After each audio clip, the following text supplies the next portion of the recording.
Why is the grass greener on the other side? I'm here at the park. I figured it'd be appropriate to talk about why the grass is greener on the other side. Now, the reason the grass is greener on the other side is because your mind will take an object and it'll project all of its wishes, desires, its fantasies, everything positive on something that you want, but it won't put in or won't place in any of the realistic negative side effects of it. So what happens is in your brain you have this perfect image that solves all your problems, or this perfect object, the perfect income level, or whatever it is that'll solve all your problems. But the problem is that it's unrealistic, it's fake, because it's not taking into consideration all the negative aspects of that realistic object or goal, whatever it is. And the main problem that comes from the grass is greener on the other side of the fence syndrome, or whatever you want to call it, is that it actually causes hopping. Now, hopping is where you jump from, I'll say, yard or grass, from grass to grass to grass, thinking that the next grass is going to be better, or the next grass is the big thing. And the problem with that, or actually before I should jump into that, a lot of the common areas that happens is, like niche jumping in business, spouse jumping, unfortunately, degree jumping, even like video game jumping, and car hopping and stuff like that, where you don't fully maximize the potential of one object or one source, one yard, and you end up just hopping to another one. And the problem with that is that you don't get any value. You're actually not maximizing your productivity. You're not maximizing the potential that could come from that yard, from that grass. And what happens is when you hop, you'll hop on a one spot, and you'll invest some time and some resources into it, and you'll get it up to like 10% productivity.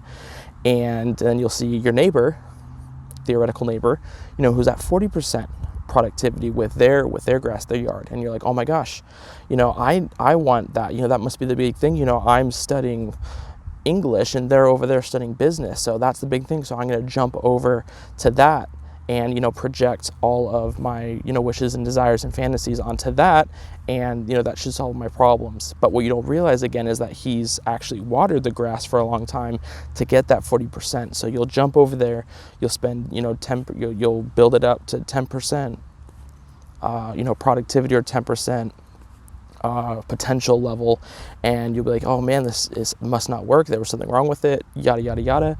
Let me look at what someone else is doing, and you'll jump again. But again, you don't realize that person has stuck to one thing and has gotten 60% of that potential built up. And so you end up just kind of hopping and hopping and hopping, and you never fully maximize your potential or the productivity you could be having in one specific field. So how do we actually combat this? Because you don't want to be jumping from, one thing to another, as if you have lack of attention.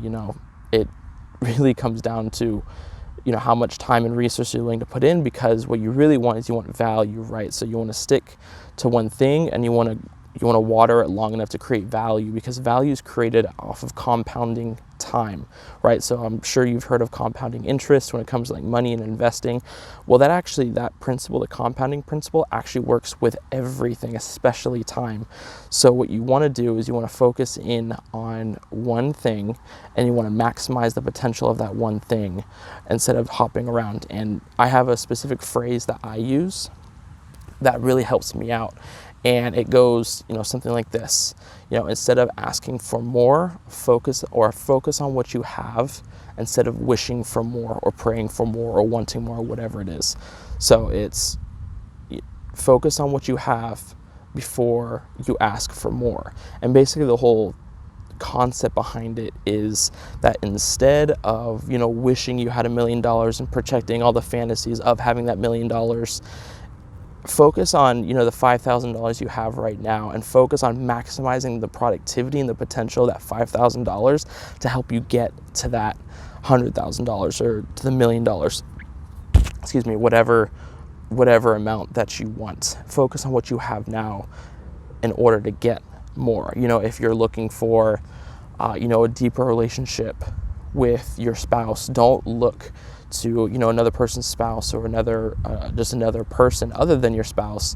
Instead, focus on what you have now and build up what you have now. Invest your resources in what you have now in order to achieve that, instead of going out and placing your false fake fantasies on all these other things, because again, you run into that issue of just placing these unrealistic lies on things, and when you actually get it, it ends up not being true, and your mind didn't predict the negative side effects of all of this, and your life ends up just going down, down, down, and gets worse and worse and worse. So focus on what you have now instead of wishing you had more. And if you focus on what you have now, then by default, by the laws of the universe, how everything operates, you will get more and you will get what you want. But you have to focus on what you have now, and you have to stop jumping around so often, because you'll only ever hit 10% of your potential, whereas people who are sticking to one thing for a long enough time are getting to the 30, 40, 50, and 60%. And you see the top performers in the 1%, you know, they're maximizing, you know, the 99% of the field they're in, and they're not hopping around. So it's definitely an issue that a lot of people are facing, and I've even faced in the past. But again, focus on what you have now instead of wanting more. I hate to break it to you, but it literally comes down to the fact that grass is not greener on the other side. It's only greener where you water it. So thank you so much for watching. If this video was of any service to you or you learned anything from it, please give it a thumbs up. It helps other people find the channel, so you'll be helping other people change their lives. And if you want more information like this that deals with discipline, mindset, then go ahead and subscribe to this channel. I'll be publishing a video like this very, very often. And because knowledge is power, and because knowledge is power, what you don't know has power over you. And this channel is all about getting the power back. Thank you for watching.